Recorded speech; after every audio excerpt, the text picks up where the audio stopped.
Picture this. You're 60-something, sipping coffee thinking, maybe it's time for round 2 of I Do. But wait, what if remarrying isn't the fairy tale encore you imagine, and instead, it's more like a sitcom where the punchline's on you? Marriage after 60 isn't the starry-eyed sprint of your 20s. It's a quirky marathon with plot twists you didn't see coming. From finances doing a tango with your new spouse to family feuds worthy of reality TV. The stakes are higher than your cholesterol. Stick around for 5 jaw-dropping truths that could save your heart and your sanity before you say yes again. Let's dive in. Truth 1. Emotional expectations are different now. Don't expect a Hollywood romance. Think remarrying after 60 is some Romeo and Juliet scene under a Tuscan moon? Think again. It's more like 2 grumpy old-timers bickering over the best sofa spot at the village cafe. At this age, marriage isn't about chasing passion or building a family empire. It's about finding a buddy to sip espresso with and grumble about the weather, all while clinging to your own little corner of sanity. But don't kid yourself. Blending 2 lives ripe with decades of habits isn't as easy as picking a tiramisu off the menu. It's an art form. Meet Clara, 73, a widow from the tiny village of Montepulciano, Italy. After years tending her olive grove and whipping up orange marmalade solo, she decided to give love a second shot with Marco, a cheerful old guy who sells cheese at the local market. Clara pictured romantic afternoons tasting wine, chatting under the grapevines, pure Italian vibes. But Marco had another lover. His ancient record collection and a habit of blasting opera every morning.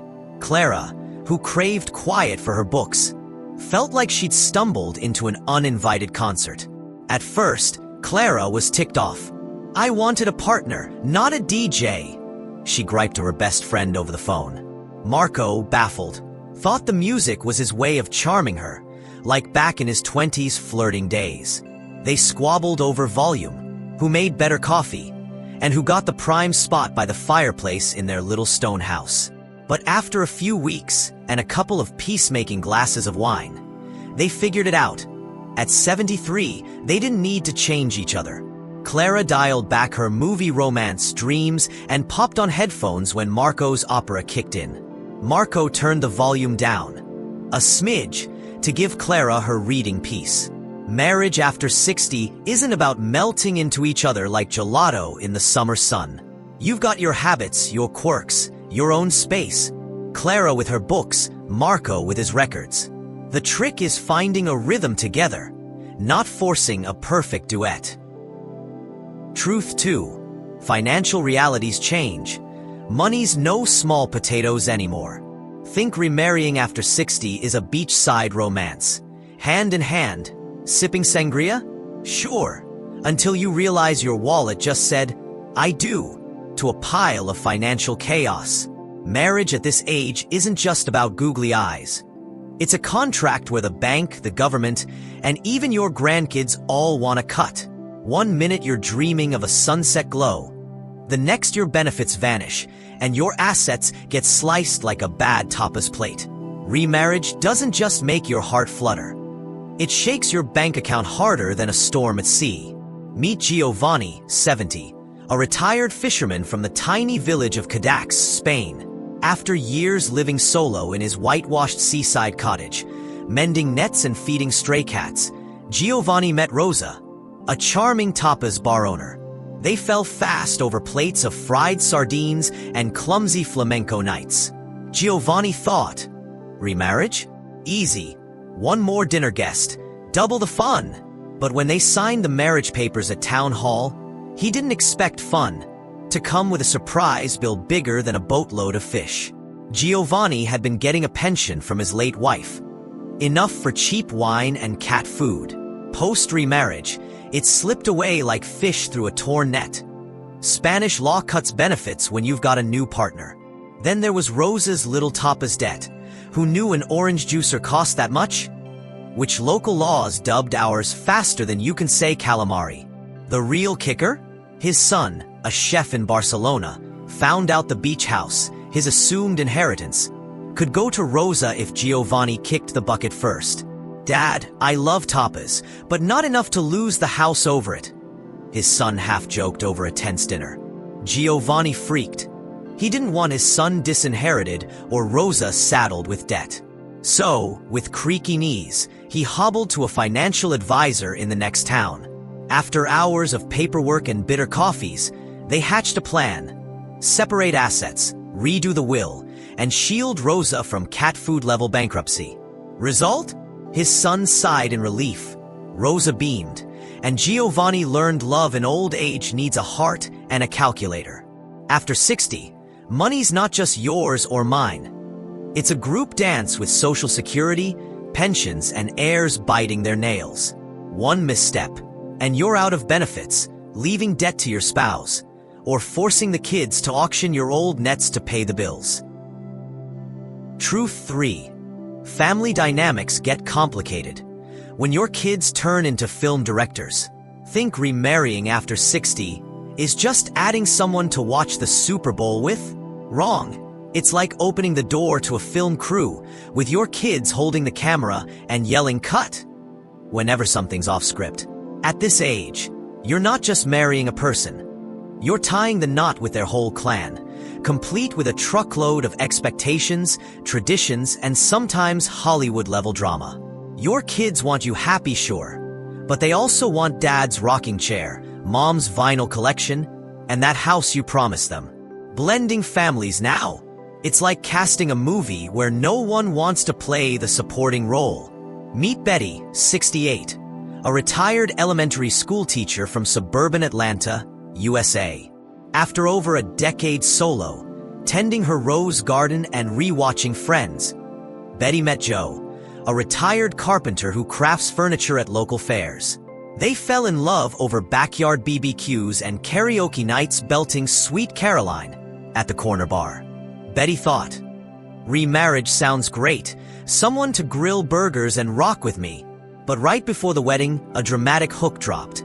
Her eldest son, Tom, found out Joe planned to move his woodworking tools into the garage, the sacred ground where Tom kept his late dad's car memorabilia. Tom, 42, a no-nonsense car engineer, called an instant family tribunal on Zoom, roping in his sister from Florida and their cookie-baking aunt nearby. "Mom, I'm happy you've got a buddy, but who's this Joe guy touching Dad's garage?" Tom demanded, gripping a wrench like he was ready for battle. It gets worse. Betty's 11-year-old granddaughter piped up. "I'm not letting some stranger sleep in the room with my big TV." Joe's side wasn't calm either. His daughter, a hairstylist in Savannah, worried Betty would drain Dad's savings on more roses. Their love story turned into a showdown between two family support crews. The drama peaked when Tom threatened to skip the wedding unless Mom swore to keep the garage untouched. Betty panicked. She just wanted a burger buddy, not a war with her son. So she sat Joe down, poured 2 glasses of lemonade, and called everyone over. "I'm not selling the house. No one's taking the garage. I just want less loneliness," Betty explained. Joe chuckled. "I don't need the garage. I just need her and that rocking chair." After some arguing and a few plates of barbecue wings as peace offerings, Tom softened, agreeing Joe could stash his tools in a corner, as long as Dad's car stayed put. At 60, remarriage isn't just a 2-person gig. It's a family theater with kids, grandkids, and old memories directing the show. They're not mean, just slow to warm up to a new actor on your life stage. Truth 4. Legal stuff matters big time. Marriage is a contract, not just vows. Think remarrying after 60 is just a bouquet and some sunset vows?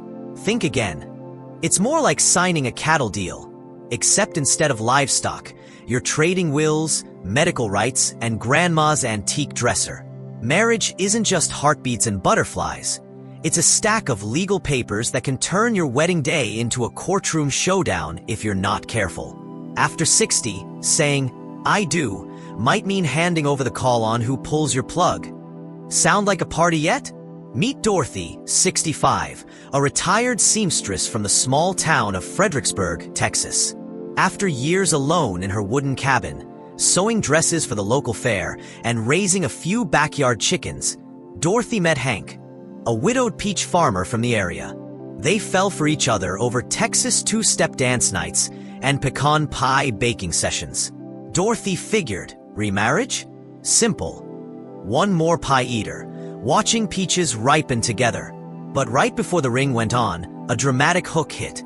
Hank's daughter spilled that he'd promised her the peach farm, and Texas law could give Dorothy half if Hank kicked the bucket first. Unless they got it in writing. Hank's daughter, Lisa, 38, an accountant in Austin, called pronto.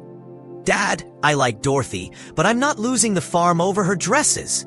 Dorothy froze. She just wanted love and pie, not a land grab. Then Hank dropped a bombshell that chilled her to the bone. If she got sick, Texas law would let him call the medical shots. Not her son, who knew she'd hated hospitals since she was a kid. It was a two-step gone haywire. Lisa threatened to sue if Dad didn't sign a prenup, while Dorothy's son fretted Hank's sci-fi obsession might keep Mom on life support. Dorothy panicked. She didn't want love turning into a cowboy legal shootout, so she dragged Hank to the kitchen, brewed 2 black coffees, and hauled them to a town lawyer. After hours of paperwork and a few donuts to keep them going, they nailed down a prenup. The farm stayed Lisa's, Dorothy's stuff went to her son, and medical decisions landed with her boy if she fell ill. Hank grinned. "I just need her and my peaches. Let the lawyers sort the rest." Lisa and Dorothy's son breathed easy, and the wedding went off with a 2-step bang. Truth 5. The definition of happiness changes. It's not building, it's enjoying. Think remarrying after 60 is like your 20s. Building a house, raising kids, and chasing a golden future? Come on, happiness now isn't climbing mountains. It's chilling by the fireplace with a good cup of tea, a loyal dog, and maybe someone who doesn't spill your brew. After 60, you don't need to complete anybody. You're already a darn good book, just looking for someone to flip through the last chapters with. But if you and your sweetie don't agree on what chill means, love can turn into a wrestling match instead of a peaceful picnic. Meet Marjorie, 71, a retired gardener from the small town of Bend, Oregon. After years solo in her wooden cabin, tending tulip beds and goofing off with her dog Max, Marjorie met Carl, a jolly ex-truck driver. They bonded over afternoon fishing at Deschutes Lake and cornbread baking by the campfire. Marjorie thought, remarriage sounds swell, a fishing pal and rainy Oregon days together. But right after the wedding, a dramatic hook hit. Carl announced he wanted to sell the house, buy an RV, and roam the USA, while Marjorie just wanted to stay put with Max and her tulips. Carl, eyes twinkling, said, "Let's live like nomads, babe." Marjorie nearly choked. She thought nomads were fairy tale stuff, not cramming her life into a van. Then her daughter in Portland caught wind and called, "Mom, don't let Carl sell the house. It's our holiday spot." Drama exploded when Carl showed up with an RV catalog, and Marjorie clutched Max like Carl might kidnap them both. They fought big. Carl craved adventure. Marjorie craved stability. Their love almost washed away like Oregon rain on red dirt. Marjorie didn't want to ditch Carl, but she wasn't ditching Max or her tulips either. So she brewed 2 mugs of herbal tea, sat Carl down, and laid it out. "I like you, but I'm not living in a van. Hit the road weekends if you want." Carl mulled it over, then nodded. "Fine, I'll keep a little truck. You keep the house. We'll meet halfway." After a few test weeks, and Carl crashing on the sofa instead of the RV, they hit a groove. Carl took short fishing trips, Marjorie stayed with Max, and they baked cornbread when he rolled back. Her daughter sighed in relief when the house stayed put, and Max kept his snooze corner. After 60, happiness is savoring what you've built, not tearing it down to start over. Remarriage doesn't fix loneliness if you're not already good solo, and forcing mismatched lifestyles just wears you both out. Wrap up. To remarry or not, your call, but play it smart.